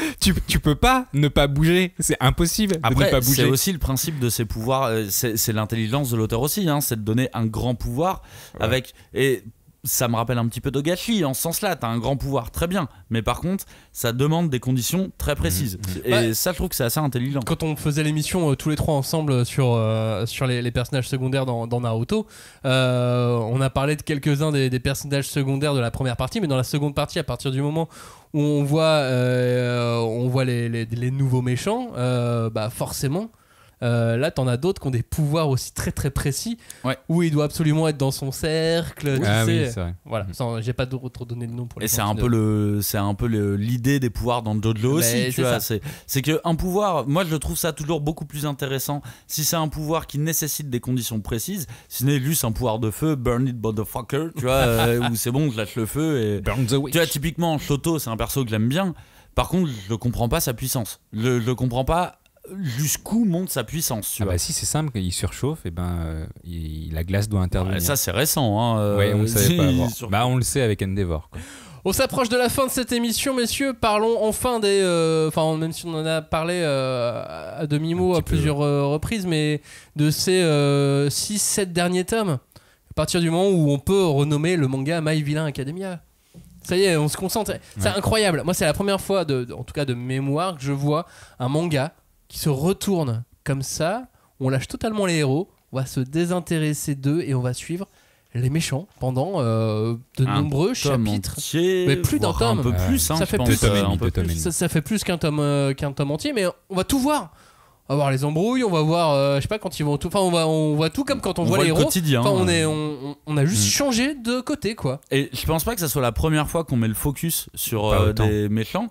Par contre, c'est la première fois qu'on renomme le manga en disant bon, là maintenant on va parler des méchants. Bon, après le manga, le nom du manga s'y prêtait bien, mais effectivement, c'est la première fois que non, je vois ça. Ce qui est ouf, c'est qu'on a souvent, c'est ce que tu disais, le backstory des méchants. Là, on parle quand même, ça commence à la moitié du tome 23. Un tome 24 entier et la moitié du tome 25, et c'est que eux, on voit pas de héros, on a que du méchant. On a sur la fin la jeunesse de Tomura Shigaraki, on sait pourquoi les mains, on a des pauvres Alliance des vilains qui mangent comme des SDF dans une cabane, et tu fais waouh, ils sont vraiment nuls. Tu dis mais ils sont nuls depuis le début. Eux les vilains, et tu fais waouh, et là après t'as vraiment toute cette évolution, et là c'est l'évolution du vilain version héros, ce que je disais au début, quoi. Qui nous amène à 6 tomes de guerre totale, ensuite 5 tomes de guerre totale, qui fait super mal aussi. Ouais, et puis on passe d'une guerre entre vilains pour arriver à une guerre ensuite, les héros contre les vilains. Enfin, il y a une vraie construction. Avec les vilains qui se guerroyaient avant, qui s'associent pour guerroyer mais c'est ça en fait, cette guerre pour moi c'est la dernière guerre de Naruto. Sauf qu'il l'a mis là dans les derniers tomes. Ouais, elle arrive vite en tout cas. Et je trouve ça fou de l'avoir mise maintenant, tu vois, parce que c'est vraiment une grosse guerre. Là, tous les héros sont mobilisés contre cette mais guerre. parce que je pense que dans sa tête, on arrive plus ou moins à la fin de la série. En soi, pour lui, je pense que je sais pas combien de temps ça va prendre encore. Il est revenu là-dessus, mais je pense que pour lui, on est déjà dans son arc final et c'est le moment de présenter les vilains. C'est avant la fin. C'est-à-dire que là, oui, on était sur la dernière partie avant qu'il lance l'acte final qui se lance dans le 31/32, parce que la structure scénaristique elle est quand même folle quand tu y penses. C'est-à-dire que toute la première partie s'est amusé, il a fait monter les gamins, il nous a présenté des profs, puis il les fait monter en compétences. En même temps il fait monter en compétences les méchants, les vilains aussi, qui sont à voilà. Côté et d'un coup il décide qu'on va s'intéresser pendant 2, 3, 4 tomes quasiment que aux vilains de l'histoire. Parce que l'auteur il fait ça quand il a envie de mettre des personnages en avant. Il met tout. Il le fait. Ah ouais, il le fait, et puis il le fait bien, il les met en valeur, il exprime des choses à travers ses personnages. Chacun de ses personnages exprime quelque chose de particulier. Même Spinner, que je trouvais aussi inoffensif pendant cette guerre, je le trouve totalement transformé, et je comprends l'importance, alors que pour moi il méritait de mourir beaucoup plus que Twice. Mais voilà, moins violent. C'est ça. Mais en tout cas, il exprime des choses, et ouais, je crois que c'est clairement pour lancer le cycle final, parce que là on est en 3 parties. On a cycle 1, c'est les héros du Way. Cycle 2, l'ascension du mal. Et 3, on va appeler ça l'acte final. Tu vas nous faire Star Wars. Oui, mais c'est comme ça que lui nomme ses parties, quoi, en tout cas. Moi, je voudrais faire un petit aparté là-dessus, parce que je sais que c'est arrivé pendant ce moment-là, pendant justement cet arc où il n'y a que des méchants. C'est que, alors, l'arc en tant que tel, moi j'ai trouvé à la fois chiant, je suis désolé de dire ça, et super original, parce qu'au final, tu l'as jamais vu, et c'est ça en fait, je fais mais c'est bizarre, c'est un truc que je connais pas, mais justement c'est ça qui était bien aussi, c'est que tu découvres une autre chose. Par contre, rien à voir avec tout ce que je vais comme ta première fois, Guillaume. Oui, exact. Comme avec Sense, ça a tiré gratuitement, comme avec Sense8. Et du coup, en tout cas, c'est dans cet tome, je crois que c'est dans cet tome où il y a des méchants, où on voit apparaître le 7e vote de popularité des personnages, celui des Japonais. Et ce qui est assez ouf dans ce vote, c'est que malgré le fait qu'on n'a pas vu Bakugo depuis des lustres, parce qu'avant il y avait l'arc Overall, on l'a pas du tout vu. Il est toujours premier, et il est pas premier avec 2 voix ou 3. Non, il en a 3 fois plus. Ouais. Il en a 3 fois plus que des coups, et c'est quand même le 7e vote des Japonais. Et avant, il était aussi premier. Et encore avant, il était premier, alors qu'il n'apparaît pas. Et Bakugo, c'est un antagoniste. À la base, c'est vraiment un antagoniste. Et ce que j'aime bien chez lui, c'est qu'il garde ce truc d'antagoniste, mine de rien. Il ne veut pas se faire de potes. Il s'en fait, mine de rien. Mais il ne veut pas l'image qu'il veut. Moi, je comprendrai jamais. Et s'il y a par exemple des gens qui nous écoutent, comme peut-être la mère de ton enfant, Johnny, je comprends pas ces gens aussi fans de Bakugo qui le mettent en première position dans tous les votes, évidemment. Donc là, l'auteur il a annoncé que c'était le dernier arc, en tout cas qui commençait l'arc final, et moi je me dis, il y a tellement de votes pour Bakugo, soit il va en faire un spin-off, ou alors il va continuer My Hero Academia parce que Deku va crever et Bakugo va reprendre le flambeau, ou alors Bakugo va mourir tout de suite, et ça serait ouf, les gens pèteraient un plomb, mais ça sera du jamais. Après je comprends au niveau de Bakugo, parce que pour moi c'est un perso qu'il a su rendre drôle. Et moi, c'est peut-être l'un des seuls persos qui me fait un peu rire dans My Hero, parce que je trouve pas que c'est un manga très drôle, mais il arrive à me faire rire par ses réactions qui sont extrêmes, tout le temps, même quand il est censé être 3e, tu vois, ils ont dû l'attacher au poteau pour recevoir. Il était premier, et je trouve qu'il a réussi à rendre ça drôle quelque part. Moi, j'ai eu un vrai fou rire au moment où il arrive et qu'il balance son nouveau surnom. Ouais, tu l'as attendu, tu l'as quand même attendu. Non, mais c'est surtout il sort un blaze. Il le balance et tu fais. Les gens vont pas dire ça. Et quand tu vois Janice, je sais plus comment ça s'appelle. Ah, alors Magic Bomber Killer Boom, ça va? Ouais, il le reprend. Mais ça va pas être son nom quand même. Et au final, ça continue. Il y a un truc, enfin, on dit que tu sais, c'est du jamais vu et compagnie, mais mine de rien, encore une fois, moi ça me rappelle du Togashi. Quel auteur se permet de mettre de côté ses personnages principaux pour aller se concentrer sur d'autres personnages? Il n'y en a pas beaucoup qui le font. Lui, il a... Alors effectivement, c'est des persos qu'il a travaillé, tu vois, qu'il a fait monter un petit peu. Mais c'est quand même, je trouve, la marque d'un mec qui a vraiment confiance dans son récit. Moi, je pense que c'est un auteur qui est passionné de comics, parce que pour donner autant de poids à des méchants, il faut avoir lu du comics. Il faut avoir lu du comics de super-héros et il faut connaître. De toute façon, à partir du moment où tu fais un manga de super-héros, je pense que t'as pas bien trop le sûr. choix. Et lui a toujours dit qu'il était fan de Spider-Man. Je sais pas ce que. Je sais pas ce que ça vaut au niveau des méchants, mais mais ça dépend de ce que lui il a lu de Spider-Man aussi. évidemment. Et Mais je trouve que c'est intéressant que, oui, effectivement, tout le monde ne se permet pas de bouger le projecteur complètement et de dire à partir de maintenant on va s'intéresser à d'autres persos. Et je trouve que c'est assez marquant chez cet auteur, quoi. Puis moi j'avoue qu'il y a un truc que j'apprécie beaucoup avec cette partie My Villain Academia, c'est qu'on suit vraiment le parcours de méchants en carton, quoi. Ils galèrent, et surtout niveau financier, et limite je trouve qu'il y a une vraie opposition où quand tu les compares aux étudiants qui vivent dans le luxe, qui ont des chambres, qui ont des trucs pour s'entraîner, eux ils vivent dans une cabane. Ils vivent vraiment dans une cabane, ils ont pas à bouffer, ils sont en galère, quoi. Mais moi j'étais tellement content quand j'ai vu ça, parce que si j'essaie d'avoir deux Maximes, je vais avoir le Maxime fanboy et le Maxime qui analyse un petit Evil peu. Boy. Le Evil Boy. Le Maxime Evil Boy qui analyse un petit peu, il fait c'est super intéressant, mais oui. Mais le Maxime fanboy il fait bien fait pour eux, bande de nuls. Vous prenez Des coups il va tous vous battre. Voilà, donc j'étais content de voir ça comme ça, et si simplement et de les voir galérer. Ah oui, toi t'aimes le mal en fait. Non, moi j'aime les gentils. Mais de toute façon, ils sont un peu propulsés. Là, il galère à mort, donc c'est là qu'il a son entraînement avec Giganto Machia où tu te dis il va crever à chaque seconde qui passe. Ah oui, Tomura, ouais. Mais finalement, c'est son entraînement de la mort. Et là, il y a cette grosse fusion qui arrive, c'est le Front de la Libération du Paranormal qui rejoint l'Alliance des Vilains. Et du coup, ça a un nom, mais à rallonge, l'Alliance des Super Vilains et des restes de l'armée de libération des super pouvoirs. Mais arrêtez avec des noms si longs, c'est pas possible. Et là, pour moi, en fait, Rodestro, j'étais pas trop d'accord avec lui parce qu'il a compris que Tomura c'était un leader. Genre maintenant qu'il est super fort et qu'il a survécu pendant 1 mois et 36 jours à Giganto Machia, il arrive à lever les foules et tu fais tu retournes ta veste un peu trop vite. En tout cas, chez Rodestro, c'était assez drôle de voir que son pouvoir, c'est le stress.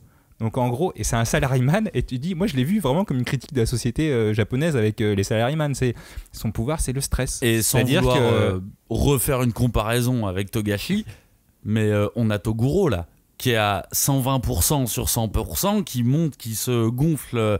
Moi j'ai vu un truc, vraiment une filiation directe, de dire il s'est fait un petit Toguro le mec. Si je peux me permettre, le tome 4 de Yu Yu Hakusho de la nouvelle édition sort et on voit enfin Toguro apparaître dans... À 120%? Non, pas à 120%, non, pas encore. On voit Toguro apparaître tout court. Et c'est le début du tournoi dans Yu Yu Hakusho, dans ce tome 4 de la réédition.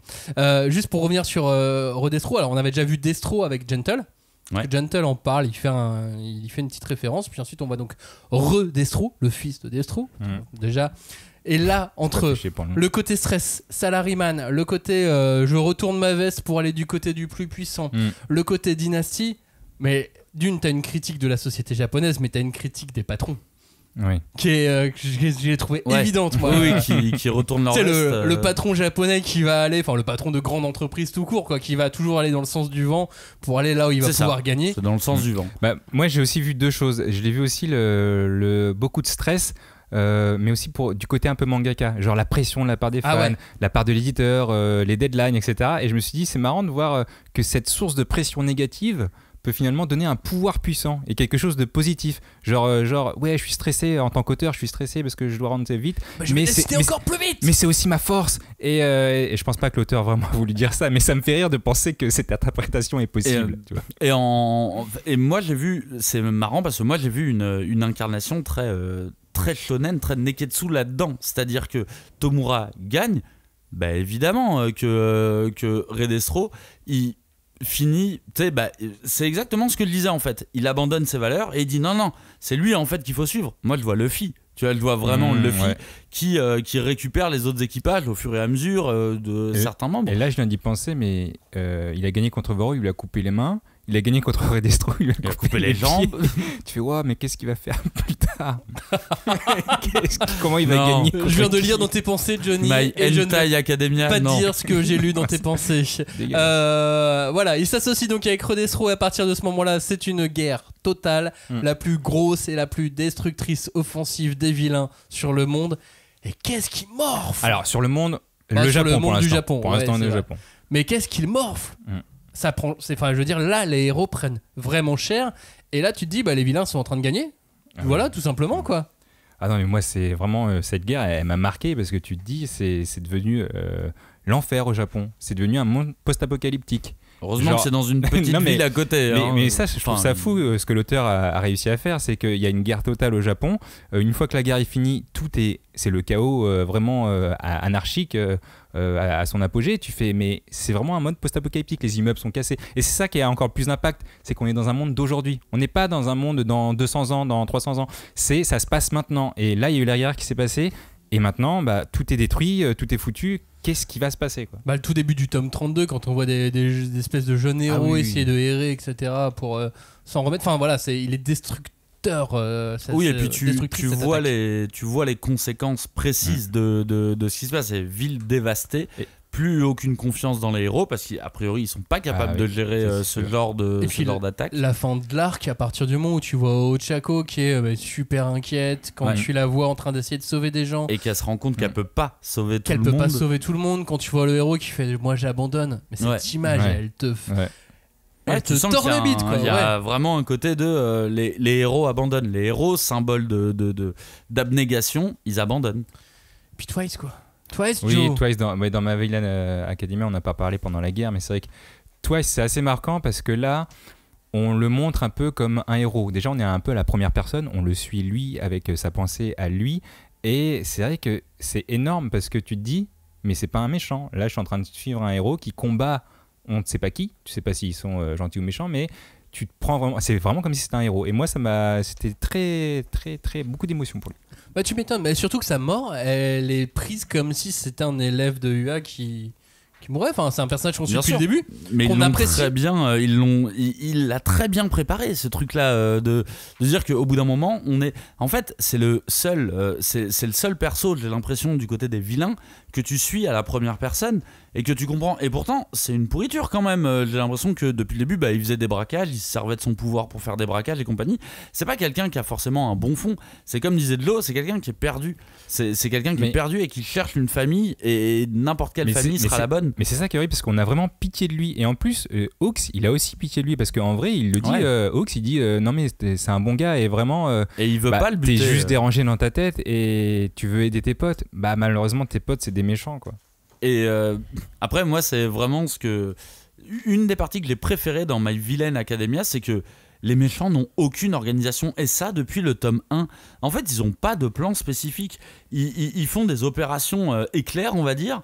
Ils vont de clan en clan, que ce soit les Yakuza, que ce soit Red Destro. Finalement, les Yakuza, ils avaient un semblant de plan, ouais. Oui. Mais au final, tout ça est parti en couille aussi, tu vois. Mais ça, c'est parce qu'ils l'avaient décidé. Mais là, pour le plan, ils voulaient mettre à sac toute la ville, les plus grandes villes. Ils voulaient pas mettre à sac la ville. Si, c'est eux qui se font attaquer. Oui. Mais parce que les héros ont eu vent du plan grâce à Hawks qui était infiltré. Mais en soi, ils avaient un plan et c'est pour ça que les héros ont tous intervenu grâce à Hawks qui était infiltré. Mais j'ai l'impression qu'il y a vraiment un côté où, tu sais, c'est des méchants nuls, mais bizarrement, c'est eux qui remportent le plus de batailles morales parce que chacune de leurs actions, elle porte un gros coup à l'image des super-héros, et que ça soit, et depuis la toute première attaque qu'ils font à l'école, à chaque fois tu vois ce truc des médias qui couvrent le truc, genre est-ce que les héros sont encore capables de nous protéger et tout, et finalement ils passent en internat et ainsi de suite. Exactement. Et après ils ont plus trop le droit. En fait, finalement c'est une guerre d'usure, quoi. C'est une guerre d'usure, et même si moi je les trouve un peu en carton dans leur orga, dans ce qu'ils font, au final leur plan, leur non-plan fonctionne. Petit à petit, ça tombe un peu par hasard à chaque fois qu'ils attaquent, mais ça fonctionne. Ouais, mais après, je vais revenir sur ce qu'on disait, parce qu'au final, c'est un peu le premier point, c'est que les vilains, c'est un traitement des vilains en miroir. On a quasiment le même que les héros, sauf que les héros, ils ont bien tourné et les vilains ont mal tourné. Et là, c'est pas ça bien mal, ouais. En fait, c'est ça qui est assez fou, c'est que les méchants là de My Hero Academia, c'est que ça se rapproche beaucoup du traitement des héros. Généralement, dans les mangas, on a toujours un flashback pour le méchant, mais là, ça va au-delà. Et surtout là, avec cette guerre, tu te dis, et c'est ça qui est dérangeant, c'est que l'auteur, il traite les méchants aussi bien que les héros. Ce qui fait qu'on commence à avoir de l'empathie pour eux, peut-être même un peu trop. Twice à son apogée, limite on pleure parce qu'il est mort, et comme Spinner on sent que c'est un bon gars qui a juste été embrigadé, et à chaque fois l'auteur il met ce point de vue du méchant, et on a presque l'impression que il est pas méchant en fait. C'est dommage que ce soit pas un héros. Ouais, Ouais. clairement. Mais tu vois, je vais en profiter d'ailleurs pour passer un coucou à Noodles qui interagit très souvent sur le Discord de la 5ème de couve, qui est Salut, Noodles. un grand lecteur de My Hero Academia, et il nous expliquait, on a un salon My Hero Academia full spoil Où ça peut spoiler sale. pour les gens qui Que je l'ai qui pas suivent. consulté depuis 4-5 mois à peu près. Et c'est pour les gens à peu près qui suivent les tomes, la lecture française, à la sortie des tomes en français. Et globalement, on lui disait qu'au Japon, ça avait été très mal interprété, très mal perçu. Le côté on se penche du côté des vilains et on soutient les vilains. Ouais. Ça avait été Ça assez m'étonne décrié pas. par une partie de la population m'étonne et des gens qui regardaient. Alors qu'en France, j'ai pas l'impression Mais- que ça ait mais en fait, et c'est ça, choqué. Et c'est ça toute la différence entre le Japon et la France, c'est que nous, on réfléchit beaucoup à l'école, je veux dire, dans nos devoirs, on fait beaucoup de dissertations, on a des cours de philosophie qui nous apprennent, c'est chiant, mais pendant 4 heures, on doit réfléchir nous-mêmes. Et les Japonais, c'est souvent des QCM, et ils sont un peu, sans critiquer l'éducation japonaise ou Non, quoi ça que y ce soit, ressemble pas du mais tout. t'as l'impression que c'est un peu le conditionnement du on va suivre le groupe, et si c'est pas, soit t'es moralement bon, soit t'es moralement mauvais, mais il Oui. n'y a pas de milieu. Alors que nous, on nous apprend que Le rien, gris, que tout est gris. Que la vie est en 50 nuances de gris. Ça, c'est autre chose. Hentai, Enlève ta main de la Academia. cuisse de Cagnard. Merci. Il est si loin. Mais Cagnard, je vois comme ça. tu voulais revenir une dernière fois sur Tomura, parce que pendant toutes ces histoires, on sait enfin d'où viennent ses mains. Ouais, et puis j'ai l'impression que tout cet arc est censé mener à l'origin story de Tomura, et quand je l'ai lu, en fait, ce qui m'a le plus surpris, c'est que son histoire, elle est horrible. Mais quand je dis horrible, c'est pas dans le sens empathique où je me suis dit ah putain, elle est pas évident pour Tomura. Non. Et puis on n'a pas un chapitre basé sur un flashback de son histoire, mais on a quasiment un tome entier. Et quand je suis arrivé à la fin de ce tome, je me suis dit mais en fait il était complètement taré tu déjà m'étonnes, à la ouais. base. Oui. Et Jun, quelque part, j'ai bien aimé ce principe de mais il n'y a pas d'excuse. Il est alors c'est un enfant, tu vois, qui a vécu ce qu'il a vécu, et encore, je suis désolé, mais ce qu'il a vécu, je trouve pas ça si horrible que ça. Bah si, c'est horrible. Non, mais il y a d'autres enfants dans d'autres mangas. Ouais, et même dans My Hero, je Pire. trouve qu'il y en a qui ont vécu pire. Et en fait, il y a un côté un peu puriste, vraiment puriste de en fait il avait un problème, cet enfant, à la base. Alors je suis pas sûr de bien aimer ce que ça véhicule comme message, comme quoi la méchanceté est pure et que ça, il y a certaines Tu peux personnes pas qui être sont innocent à la méchantes comme ça. naissance, c'est ça que t'es en train de Voilà, dire. je suis pas sûr de bien apprécier. Par contre, ça m'offre un nouveau point de vue sur un méchant, de me dire ok, mal absolu, ça peut exister. Puis on est dans un monde fantastique de toute façon. Et puis en plus, on nous le relie à des coups. Ouais, mais Parce que, justement, Directement à des coups. et c'est ça Et le truc. ça, c'est intéressant. Je Et c'est trouve. ça le truc, c'est que des coups, quand il regarde Tomura Shigaraki, il lui dit, j'ai vu dans ses yeux qu'il appelle à l'aide. En soi, il sait que il est pas totalement méchant de pur evil. Et pour moi, en fait, tu sais qu'il est pas, c'est pas un pur méchant, et qu'il y a un souci. Pour moi, le problème qu'il a eu en premier, c'est que il a découvert son pouvoir, et malheureusement, son pouvoir, c'est pas un truc qui fait du bien. Ouais, Et c'est mais ça, il décide. mais il le sait sa pas au petite début. sœur, sa mère, Oh, ok, il a pas fait exprès. Son daron, il y va. Oui, Il mais c'est y va. normal. Au début, ça a commencé, je crois, par le chien. Mais Oui, quand il y a mais d'abord quand- le mais chien, quand tu putain. découvres que tu as un pouvoir comme ça, tu fais ah merde, qu'est-ce qui se passe? Et en vrai, pour moi, le problème, c'est le pouvoir. Après, c'est pas la mentalité du gamin. C'est ma vision du truc. Hein. Oui, mais comme Deku, il découvre son pouvoir au fur et à mesure, mais il Ouais, en mais fait pas c'est n'importe quoi. différent. On lui a donné le pouvoir. Il sait que les pouvoirs existent. Lui, c'est un gamin de 4 ans qui tout d'un coup découvre qu'il peut tuer. Et en fait, on sait même pas ce qu'il fait quand il le fait. Il voit du sang partout. Il fait qu'est-ce que c'est? Qu'est-ce que je fais? Et pour moi, c'est juste qu'il a pas été bien éduqué. Oui, alors peut-être qu'il a pas. Il s'est pris, voilà. il s'est pris 2 teutards par Il son a- daron voilà. qui lui a dit tu ne seras pas un super héros. Bah oui. Et Il ça, a aussi c'est- un il l'a pouvoir. buté. Et là, c'est un peu l'erreur de compliqué, quand même. sa grand-mère. Voilà. Bah Et voilà. c'est un enfant en Ouais. plus, c'est un enfant à ce moment-là. Et moi je veux bien croire qu'un enfant n'a pas spécialement de valeur de bien, de mal. Il a plus une valeur très, très directe de j'ai envie de ça, je le fais. Mais du coup, moi j'ai vraiment un petit sentiment de putain, c'est un peu un psycho quand même depuis le début. J'ai Ah un oui. peu l'impression que c'est un Ça, c'est ma psycho. conclusion. Avant de conclure cette émission, justement, Joe, est-ce que tu veux faire un dernier point sur la théorie de la singularité altérique? Oui, je trouvais ça très marrant ce nom de théorie de la singularité altérique. J'arrive même pas à le dire. Donc, tu Dr vois. Johnny, nous vous écoutons. Mais au début, on en parle un peu quand c'est pendant que tu sais, Bakugo avec Shoto, ils doivent diriger une petite classe de maternelle parce qu'ils sont recalés au permis. Du coup, ils passent les rattrapages. Et du coup, c'est à ce moment-là qu'on voit pour la première fois. Le 17e examen du manga. Ouais, c'est quand même le rattrapage par rapport au niveau de l'examen premier. En tout cas, ça va. C'est la première fois que cette théorie apparaît. Ils ont passé leur BAFA littéralement. On apprend plus tard que cette théorie, en fait, elle vient du docteur de All for One. Donc, en fait, c'est le docteur qui a rejoint All for One qui a eu cette théorie et qu'au final, tout le monde a repris. Et cette théorie, c'est quoi ? C'est qu'au fil des générations, les alters, ils se mélangent, ils évoluent et en gros, ils deviennent de plus en plus puissants et complexes et peut-être qu'un jour, ils seront complètement incontrôlables. Et donc là, tu te dis que All for One, ok, il veut prendre plein de pouvoirs, mais il veut aussi empêcher cette société de devenir folle à cause des pouvoirs. Et donc, c'est là aussi où il y a une moralité ambiguë. C'est que il veut pas entièrement faire du mal.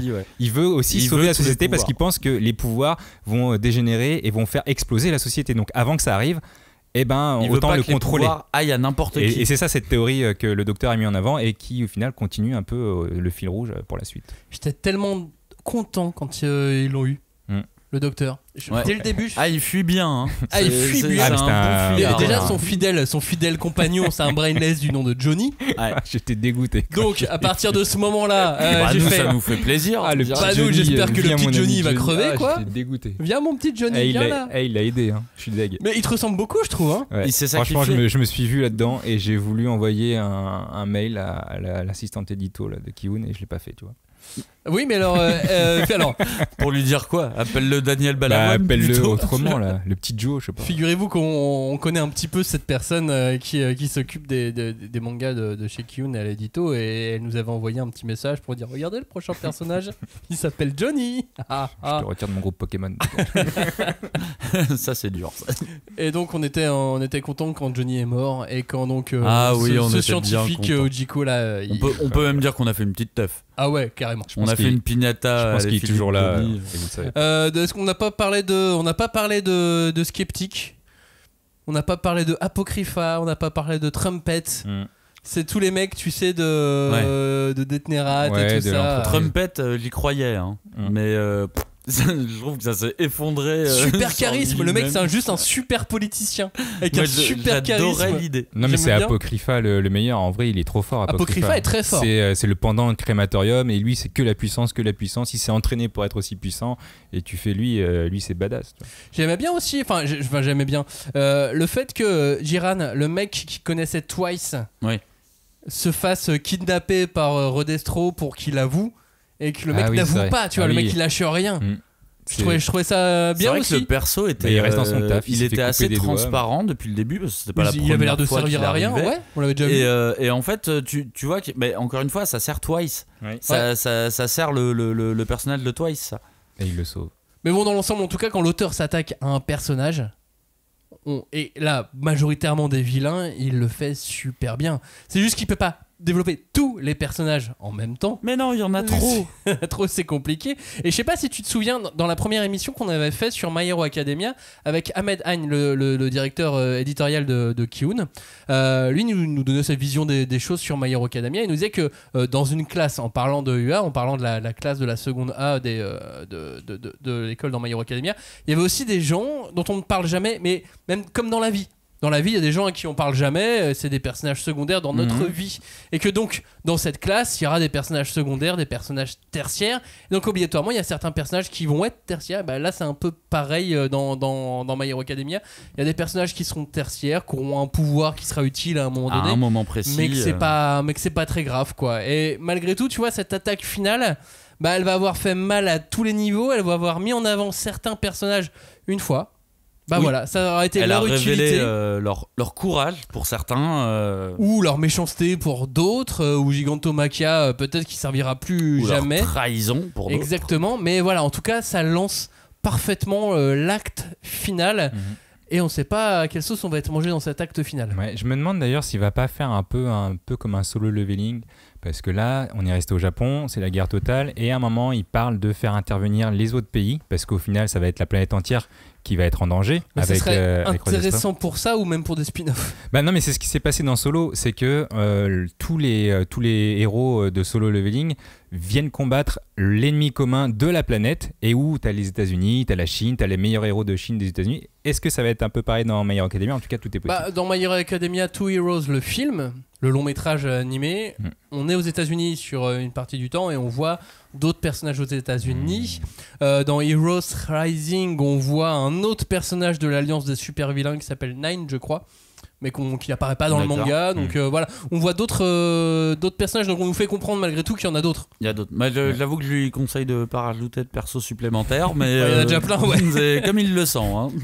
Alors là, il y a un moment, il va y avoir Superman et Batman qui vont débarquer. Mais déjà, il y a une ref à Batman quand Deku est sur la ville. Alors, qui est en danger? Je viens. C'est dans le tome 32. Ah merde, c'est dans le tome Super 32. tome, le tome 32. Enfin, le 31 et le 32 sont deux tomes vraiment complètement fous qui donnent tellement envie de lire la suite très vite et t'es obligé d'attendre. On peut dire le 33 aussi. Bah, du coup, on l'a pas lu, mais. On l'a pas eu le 33. Ah, pardon. Oh là là. Ah ouais, alors monsieur lit les tomes en avance. Non, pardon, oui. Mais je ne savais pas où est-ce qu'on devait s'arrêter en fait pour cette 31, émission. c'est marqué. Dans cette émission, oui, mais de toute façon, le 33 il est pas sorti. Comment tu l'as eu? Bref, Shonen Johnny. Jump Plus. Johnny, Oui. si tu veux conclure pour cette émission. Oui, je vais conclure. Ce sera pas forcément une très bonne conclusion, ce sera en tout cas une conclusion médicale. Pour moi, Alors, deux aspirines, pour un moi- suppo. pour moi, tous ces méchants ont une pathologie de sociopathe et il faudrait qu'ils soient tous internés en fait en hôpital psychiatrique. D'habitude, on a toujours les méchants, ils sont méchants, voilà, c'est comme ça, je fais le mal, je veux dominer la planète, détruire le monde. On les arrête, ils vont en prison et voilà, c'est bien. Là, dans MHA, c'est pas ça, c'est pas la prison qu'il faut, c'est vraiment Déjà, un ils hôpital sortent de prison psychiatrique. tous. En plus, il faut un hôpital psychiatrique sur mesure. Il n'y en a pas un pour rattraper l'autre. Toi, il se dédouble, il est taré. L'autre fille là, qui kiffe le sang, tu fais voilà. Yundere, qui veut devenir la personne qu'elle aime. C'est pas le nom d'un plat japonais. Hein. Shigaraki, le gamin sociopathe. Même Stein, en dépit de son idéologie, qui est assez louable en soi, il a un pet au casque. Donc faut vraiment juste. C'est-à-dire qu'à partir du moment où tu tues d'autres êtres humain, Mm. oui, t'as un pet au casque. Et même si t'as un enfant et que tu tues le chien, t'as aussi un pet au casque. Voilà. Donc c'est ma conclusion. Merci. Cagnard, est-ce que tu veux aller à l'hôpital psychiatrique avec Johnny et Bien tous les sûr, vilains je l'accompagne. S'il y a bien une seule personne avec qui j'irai à l'hôpital psychiatrique, c'est bien Julie. Parce que le blanc nous va bien. Non, c'est Johnny. T'as Ouais. dit Julie. Je vais prendre Julie quand même. Je savais très bien ce que je disais. Hein. Quel salaud, alors qu'elle est là. Alors, moi, ma conclusion, elle va être en deux temps. Déjà, c'est ma première relecture de My Hero, parce que jusque-là, je lisais les tomes après tomes, tu vois, je n'avais jamais fait de relecture de cycle.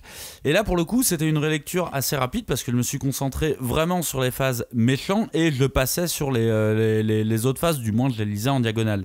Alors, par contre, je me suis rendu compte que, en fait, il n'y avait pas tant de phases que ça avec des méchants.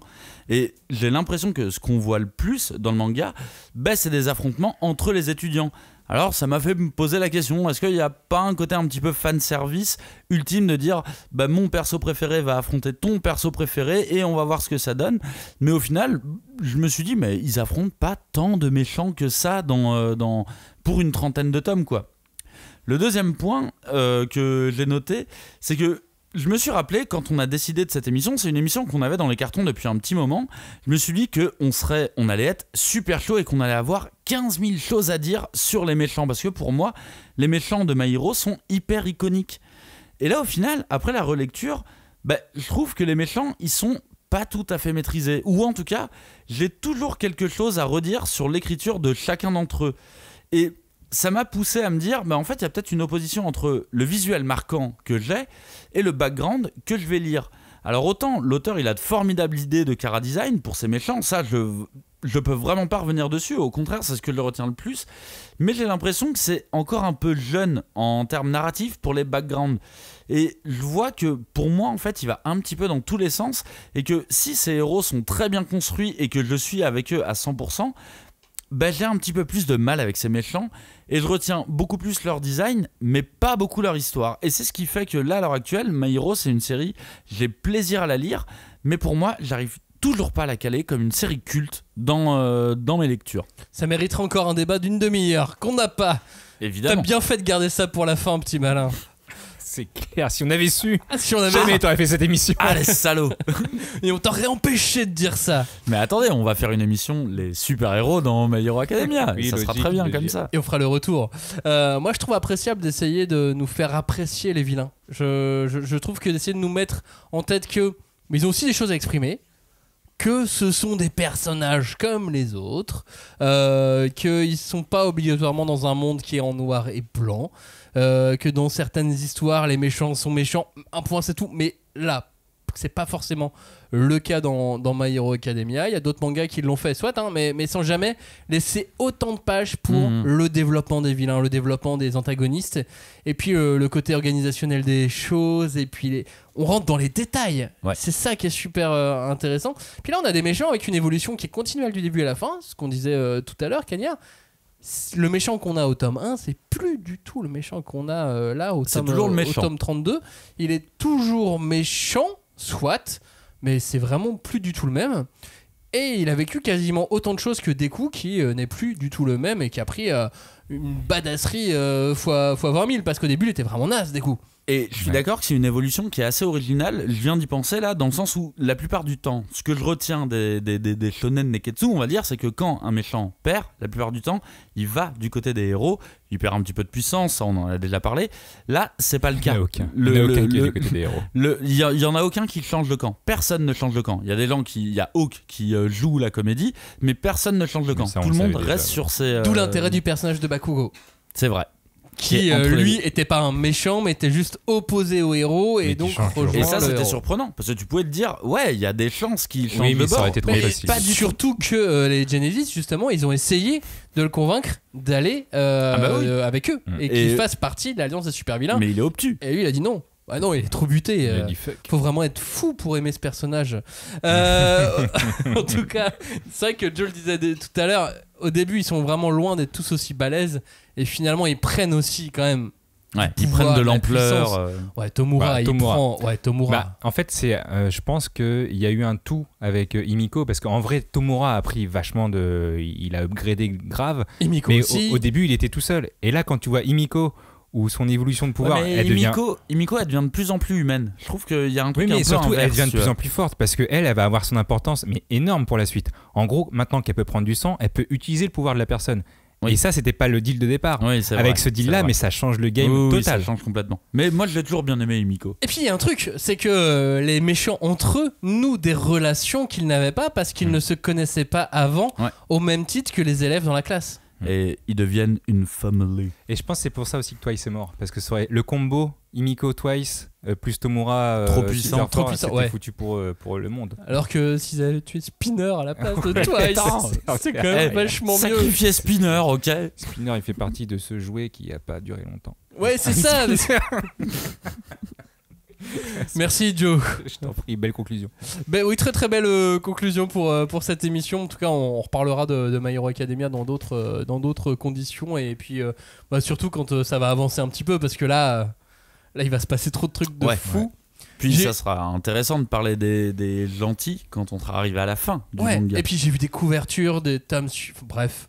Ça a l'air vraiment ouf. Merci d'avoir écouté cette émission, messieurs. Merci d'y avoir participé. J'en profite donc, tout à l'heure j'ai cité Noodles sur la conversation Discord consacrée à My Hero Academia. Il y a d'autres gens qui y participent, comme Shika, comme Mani, comme Outi, comme je suis sûr que je vais en oublier. Je suis désolé si j'en ai oublié. Non, Ryoben Ah aussi, oui, Ryoben. tout à fait. Peut-être Faker aussi a participé à la conversation sur My Hero Academia.